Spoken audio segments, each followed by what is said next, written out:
Hey there, everyone. I'm having a chat today with my friend and work colleague because we have lots of things that we like to do together, Sahra, and she has two businesses. One is a product-based business, which is Sac, which is a gardening belt, which I use in the garden. And her other one is the Woolshed, which is long table lunches in this incredible kind of sprawling storybook style scene on the far south coast of New South Wales. So yeah, I met Sahra via Instagram.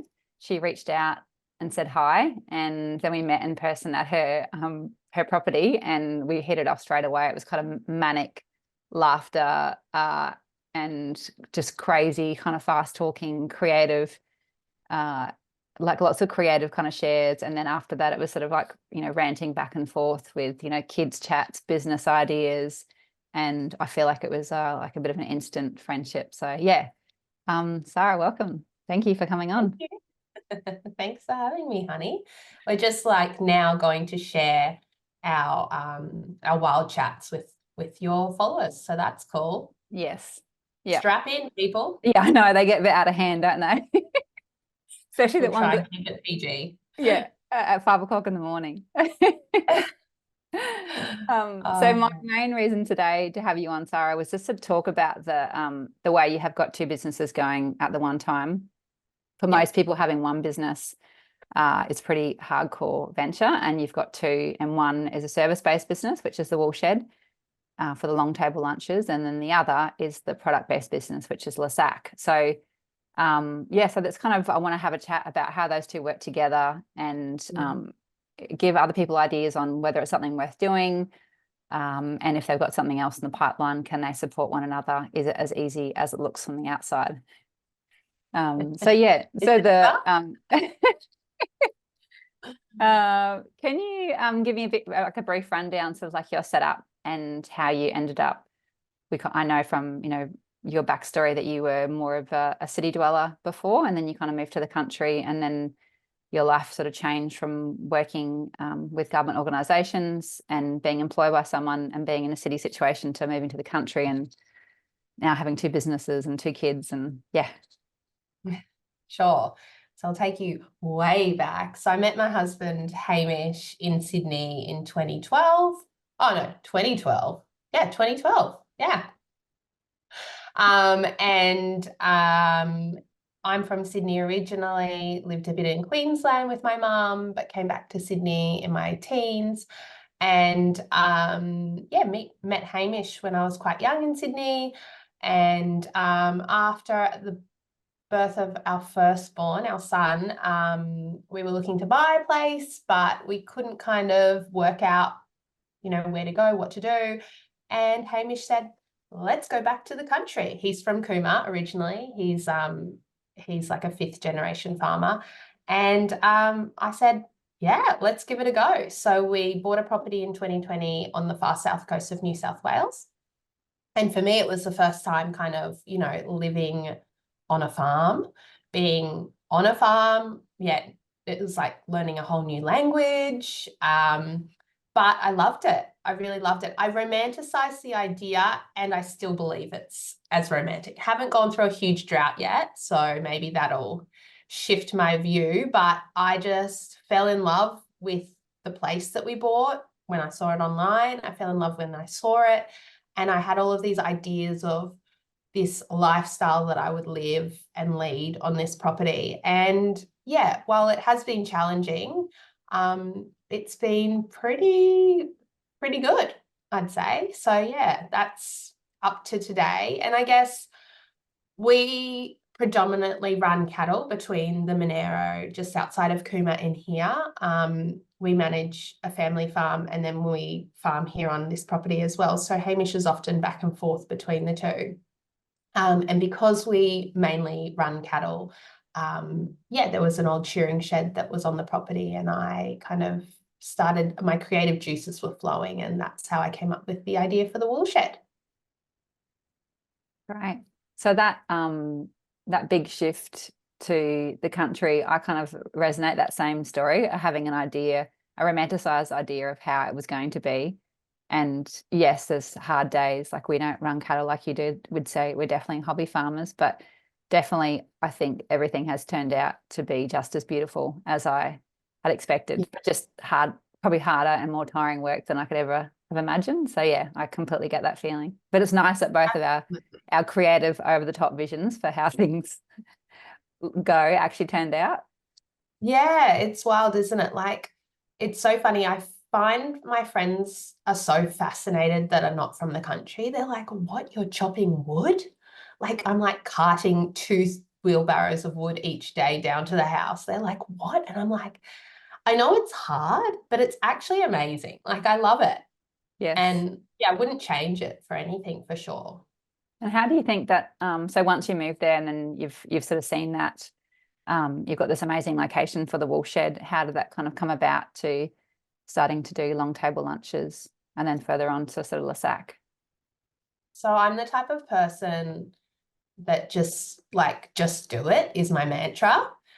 Like, and perfection, and sorry, not perfection, but just, done is better than perfect. So I just give things a go, and like often they fail and fall flat on my face, but oftentimes it works, and then you realize what works better, and you just kind of keep doing it and growing things. So I thought, why not? Why not have lunches in the Woolshed? Don't you think that'd be beautiful? And everybody went, yeah, kind of, but you're not really a chef, or like, have you ever done that before? And I was like, no, but could it be that hard, really? And so I just, like, honestly, one foot in front of the other. I was like, okay, well, firstly, this place needs some work. Like, what do I got to do? So I'd strap the baby in the baby carrier, and I'd go down there and I'd rip off plywood off the old, wool stands, and then it was just like one foot in front of the other. And I think it's my creative kind of brain, and in how I like actually get joy is building things, as in like the idea of it. And so it was just, and then I set a date and I said, well, I'm going to launch in October, so now I have to launch in October. So what do I need to do to launch? I need a website, I need photos, I need this, I need that. And I just work through those steps. Wow, I love how brave you are. I think that's our initial meeting kind of almost like warmed my hands on your bravery and your ability to take action when I'm still stuck there, paralysis over worrying about perfection. So I think that's for you, it feels really normal, but it's something that I notice is that so many people lack and often don't execute anything because you're so busy thinking about all the things that you have to do. So then it stops you from doing it because you think, oh, that all seems too hard, but you just go, roll your sleeves up and go, let's go. So like the fact that you get joy in that kind of building phase of a business and excited over it, that propels you further, and most people feel burdened by it, is just like, it's really fascinating for me. Yeah, I think like I do get stuck in it. There's like, I do definitely get stuck. Like sometimes, especially with everything that we're running here, I'm hands-on with our farm business, not necessarily always in the cattle yards, but in the admin and all of the, behind the scenes things that happen. Between that and 2 young kids, Lesac, the product-based business, the Woolshed, like I do sometimes sit down and go, far out, like where do I prioritize my hour? Like where do I there's urgent things left, right, and center.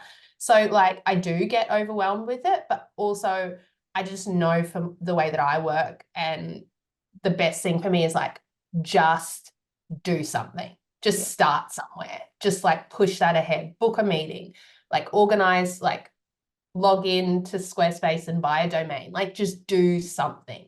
And that always kind of pushes me forward. But also the thing that you said before about my go, I think like I'm inspired by, I have a mother-in-law and a mum who are both goers. Like I don't think either of them have ever said, I can't do that. Like they just both just give things a go. And, I think for women, like we're often told to kind of be in our place and like, don't be brave and don't be ambitious and don't be like, oh yeah, I could do that. So I think like we just have to, like, why not? Exactly. Yeah. So your examples are of not someone who can't, that can't, it's all can, which is Oh, great. yeah. Like it's amazing Yeah. being surrounded by that. Yeah. Absolutely. Absolutely. And like, I feel like the more that you see other people doing it, it gives you more confidence to go, well, that person wasn't born with that. They actually just walked through the steps and learned things. So it's like, well, why couldn't you learn that? Or why couldn't you do that? So I hope it doesn't come off as like um arrogant or like overconfidence, but it's just like, I just know that it's never going to be perfect when I do it. But if I like it and I enjoy it and I do, then I'll just keep getting better at it, maybe. I don't think it seems arrogant at all. I think it just seems very inspiring. I think, I think yeah. that's you being very generous. It's not. I've said to you before, I'm like, you got a battery in your back. Do you sleep?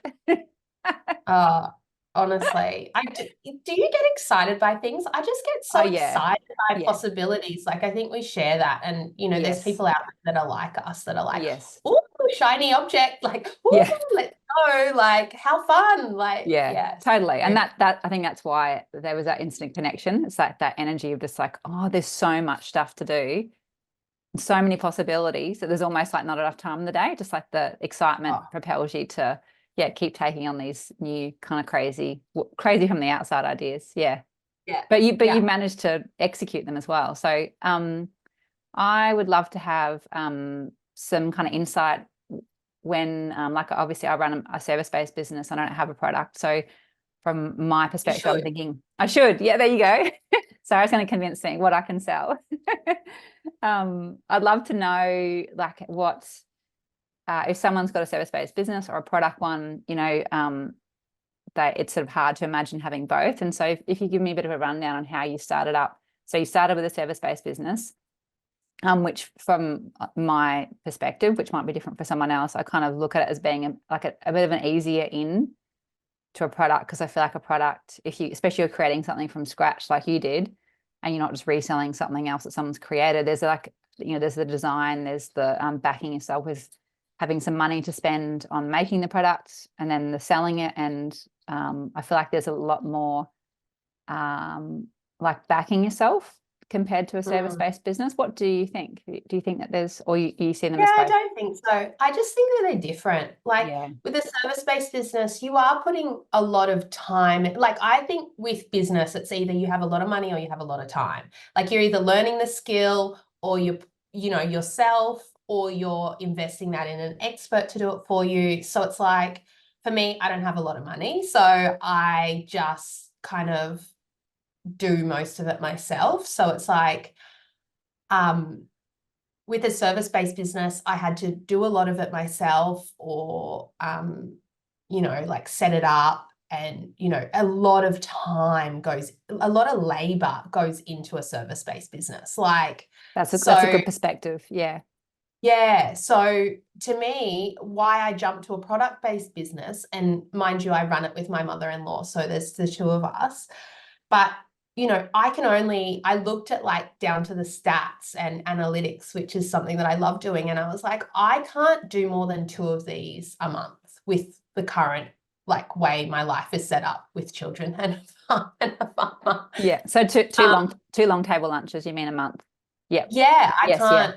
Well, I could grow it, but then I need to get more staff. So I looked at like, I guess, the data, the output, the input, the figures in, the figures out. So it's like in any good business, you're looking at that, right? Like what can you and can't you do to scale it and grow it? Because it's a business and like we're all trying to make an income off things. It's not, I guess some people might be in the privileged few that are like, oh, it's just frivolous and fun, but I guess it's a business, right? And so how do you scale it? That's where I went to a product. And it was a product that my mother-in-law and I had spoken about a lot, that we felt needed to be made. But, when I was thinking about, okay, do I scale this or do I look at another thing? That's where the idea for a product kind of came in, because, you can sell a product however many a day, but with a service-based business, you have to have a certain amount of, I don't know in other ones, but for me, it's like seats that you sell to make it profitable. So to me, it was an obvious decision. That might be naive, but then it was just like, okay, well, anything takes effort and time or money. So yeah, I'll just go through the steps here on that Yeah. side of it. if that makes sense. Oh, totally It's a bit- does. Yeah. And that's a really good insight into that kind of stepping from one to another, because that's the situation that I'm in at the moment when I'm only service-based business and I go through weeks of shooting and shooting so much, and then I'm exhausted, so tired, and then and I then say, oh, editing. exactly, and then editing, and then I look back and go, oh, cool, that was a good innings, but then I'm like shattered for 2 weeks and just don't want to even pick up my camera, and then I'm like, well, how do I keep making money? Like it's not Yeah. like I'm not 21 anymore, so I have to kind of think Yeah. about that. So that's why, yeah, I'm really interested by your sort of thought process into going there.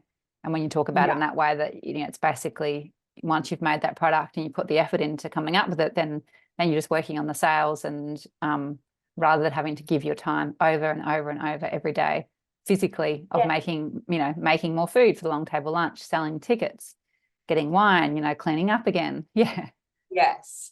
And then also like with scale with the long table lunches, that means staff, and staff are my biggest costs. So it's like, how do I grow something, which, I love it. So it's never going to stop, but it's how do you, look at other streams of income that maybe don't take as much of my physical labor. But the thing is, right, is that while that's the case, I think I was naive, and you have to be to start things, right? But I think I was a little bit naive in the sense of it is ongoing, like any other business. There's all the back end that you have to do, and it's constant, and it's, I'm only 6 months in. So, it does take a lot to keep kind of growing and scaling it. So, yeah. Great. So can you tell me about the sort of rough process of coming up with the idea, the design of Lesac, and then kind of, I guess, the marketing of it, and how you kind of went about it? Because I'm guessing it was a slightly different approach, the marketing of it, than what it was for the Woolshed. Yeah, so the process was, okay, I want to create a product, sorry. I need to find somebody who can help me create that. So looking for suppliers, and then creating a sample, and then, editing that sample and going, oh gosh, that's not what I meant. I want it this way, I want it that way, and backing and forthing for quite a while. And Trish and I, finally came to our perfect sample, found great suppliers that we loved, and then we moved forward with the nerve-wracking thing of ordering what we could afford to order and what we thought we could sell. And that is scary, but I think, it was easier because we were together, you kind of have somebody to bounce off.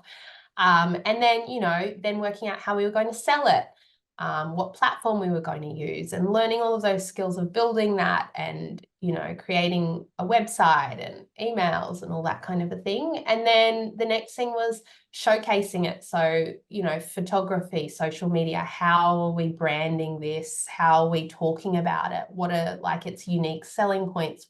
How are we going to get people who are our ideal customer to actually see what we're doing? Because it's great to launch something or say, oh, here's our product, but then there's millions and millions of websites in the world. How do you get people's eyeballs on them? Yeah. So thinking about who that person was, and where they would live, and what they would be interested in, and what they'd be reading or listening to, and how to find them, and how to connect them to our business. And garden belts aren't something that you're like, oh my goodness, I need a gardening belt. So it's a product that people don't even know that they actually want or need. So it's also kind of an educational piece about, hey, here's a product that you probably didn't even think existed. You need it, or you want it. Yes, absolutely. Yeah. So that was And kind of the process. do you think that compared to your first business with the Woolshed, that there was more strategy that went into it, and with kind of marketing and launching and what it was the first time around, or was it just that it was like a second version, so I guess you had a fresher set of eyes on how to market it? Or Yeah. So I think this is my third small business. My okay. first one wasn't very successful. Well, it was okay, but it was never unbelievable. So I kind of did have a framework of setting it up. I had learnt along the way with that first business. And so when it came to doing the Woolshed, I kind of had a pretty good idea, and it kind of evolved over like we're coming up to our third season now. So it's evolving. Then with Lesac, it was kind of, I really had learnt from my other businesses what to do and what not to, and what areas like I really needed to focus on and what I didn't. So I think from that, it was pretty clear, but it's not rocket science. It's literally like create a product or create a service, like build a website, think about who your customer is, think about how you can speak to that customer, what would that customer want from you? Like, like it's become more clear maybe over those onto the third business. Yeah. So it's a level of maturity, I guess, in that experience of this is your third incarnation. So like, what would I do differently? Reflection. Yeah. And Totally. from that experience, do you think like what has been kind of the most effective ways of getting your product out there to people, where you've kind of like got a great response, or is it just like everything? Like, is it? Yeah. I think it's word of mouth is really great, like for both businesses. I think Facebook, like meta ads have been great, hit and miss, but great in the sense of so many people that I don't know personally, but know somebody come up to me and they're like, "Oh, I saw your ad. I love it. That's so cool. Like, I didn't know that I needed." So a lot of people kind of, and that's when you know you're doing it right, where you've hit the right people. You're like, you are adjacent to somebody who's, the person that I'm trying to target, or they saw it over here on somebody's Instagram page, or they saw it in that magazine, or they heard it on this podcast. So it's like you've really done your research to get to the right people. So that's strategy, right? Like in my head, it's not strategy because it's just like, oh, of course you need to get in front of the right people. But I guess somebody would call that strategy. Yes, absolutely. But I think that's the best thing is like sitting down and going, who am I trying to target? Like, and it's not everybody, because our product is niche. It's a garden belt. Yeah. So it's really niche. Whereas like the Woolshed, it's more broad. It's like people that like farms and eating food, and everybody likes eating food, right? It's true. So And so many people dream of hanging out on a farm and one day living in one, but most don't. Yeah. Not many people actually, and a lot of people dream of gardening. Yes. But the amount of people who would actually get their hands dirty and get in the garden and recognize they need a tool belt is much smaller again than having someone cook some beautiful food for them in a beautiful location. Yeah. So and I don't think it's a bad thing, niching really quite tightly. No, I think it's great. Yeah. I think with the Facebook marketing, have you done it all yourself? Like, have you figured it out? Or did you do a course or? So I try my hardest to do things myself because it brings the cost down. So I did a course and I've been running since November. So what are we now? Yeah. May. No, December. Sorry, December. Yeah. Yes. I've been running Facebook ads, like that's across Instagram too since then. Yeah, December. Great. Yeah. It's good to learn the skills, because even if you outgrow it, like I've heard of people going to agencies and being like getting these reports each month and being like, I have no idea what they're talking about. Like it's like them speaking French. And so even though, it costs money, it's like, to me, it's a better investment because I actually understand it. I know what's going on. If I have to in the future outsource it, then at least I can be like, this is what works for us. This isn't what works for us. This is where I think you should focus on. So it's really don't you find it challenging learning new things in your totally. I'm like, how is this so hard? Yeah, and it's just nonstop. And you watch some tutorial and they're like, it's just like 1, 2, 3. And then you watch it and you're like, but that thing isn't in my menu. And then you go, oh, I haven't done a software update. Oh, and then like next minute, it's like 3 hours when the video told you it was going to be 8 minutes to set up your Shopify account. Pixel. Yeah, exactly. Yeah. What's a pixel? I know the pixel thing. I know. So it is definitely like, don't get me wrong. Like when I was swearing, I was annoyed. I was like, this is so hard to my husband.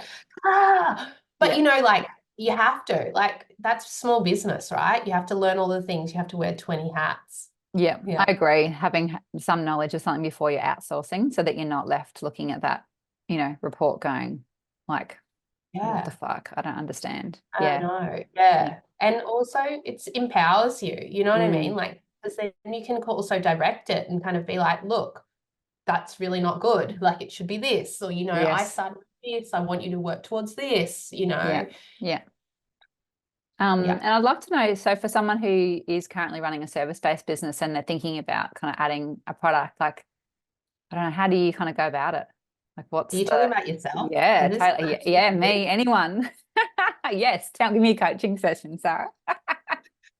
I think you should get on with it. Yeah, Get on with it. I know, but it's like, I guess you came up with a hole, like you had an issue that needed to be Yeah. fixed. Don't just Yeah. create something for the sake of it. Like Yeah, I wouldn't exactly. suggest creating something for the sake of it. But I Yeah. think like there's a million ideas out there, right? Mm. Like I think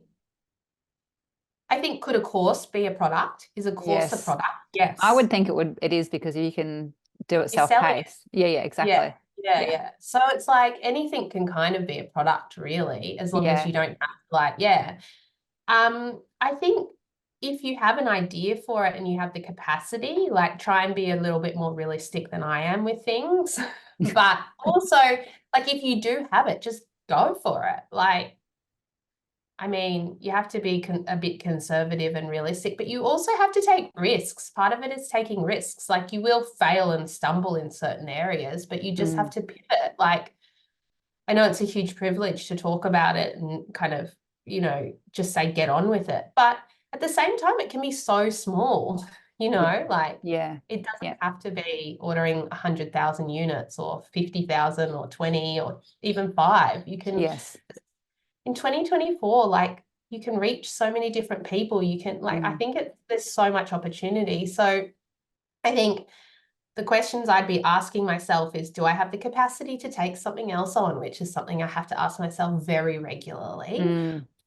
Do I have the capacity to do this? And if I do, what does that look like? And what would be the steps that I need to take to start that? And, just, simple research, you're not going to know everything. You will go in a certain amount like blind, but if it sparks something in you and it excites you and the idea of having a product that you can sell more of rather than and put less labor into it in the future at some stage, Yes. then yeah, just go for it. Yeah. Like I think like especially if like your business, if it's a course or something like that that people can do, whenever, and you're not actually that involved in it, then why not? Like Mm. that works well with your business. Like Yes. Lisat works well for both my mother-in-law and I in our separate businesses. Yes. Yeah. The complementary product. So Yes. Yeah. it's, Complementary, I think, is the word when it works, when that alliance is, yeah. And so for you, and also for you, when you're getting that, you've got that kind of human people contact for the Woolshed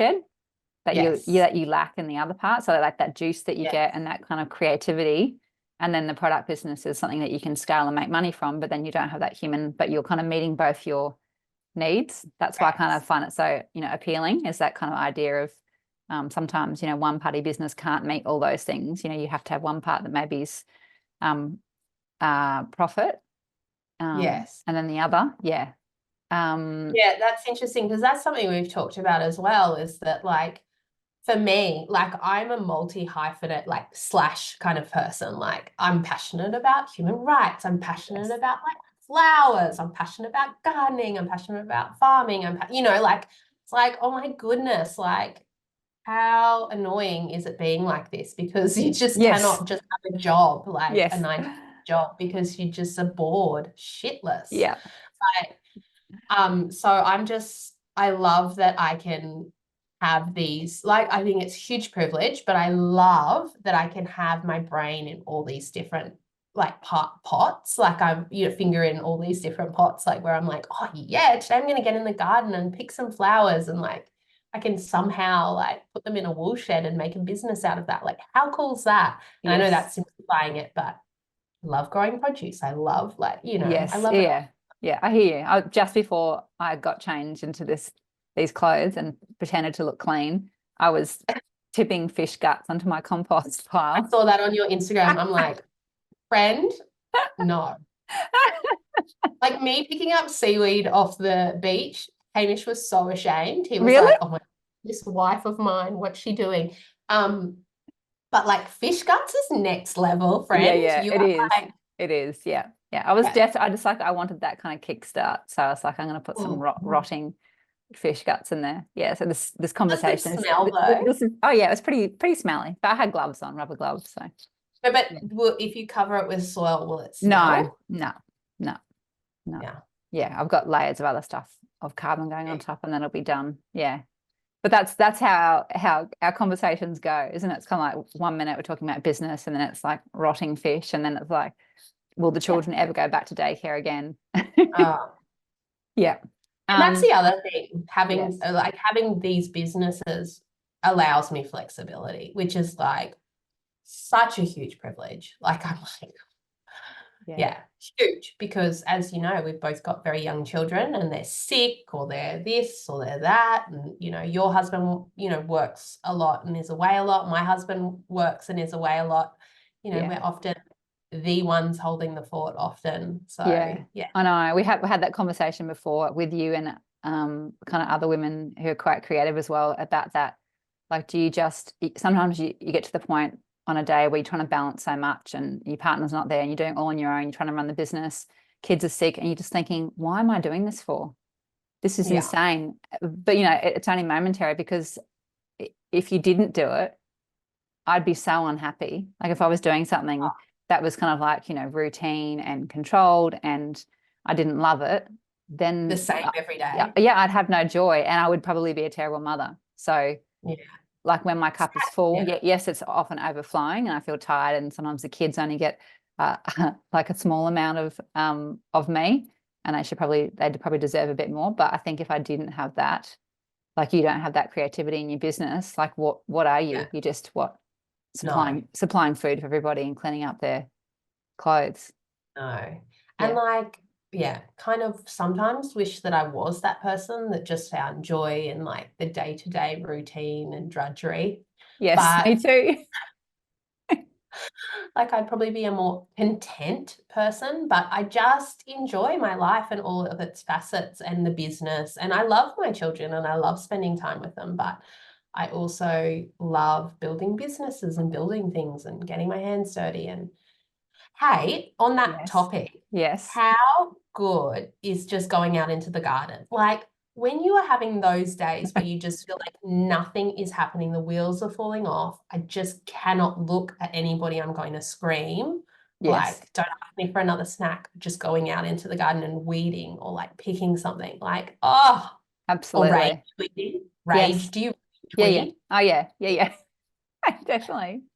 Yeah, the Sunday that just gone when I started that compost pile, like it was like almost half a day out there and it was just bliss because there was Yeah. no What you need. children. It was, you know, they probably were watching TV for a big part of it, but you know, it's either they watch I needed TV. that. You needed Exactly. that. I needed, I know. And that's the thing is like compromising something in your life so that you could fit in all the things that you need to and give yourself, your soul the things to kind of so you can Definitely. still keep functioning again because it's like it's not all rainbows and butterflies and Nobody's going to go, hey, you get out there, find some creative juice. I know, Go on, spend half a day. Go I on, know. You got to grip build it. another business. Yeah, Like you got to grab make it. that for yourself. Yeah, Yeah, make it for yourself. Yeah. definitely. Great. Well, it was amazing chatting, Sarah. I'd love to know what's next for you. Can you reveal anything?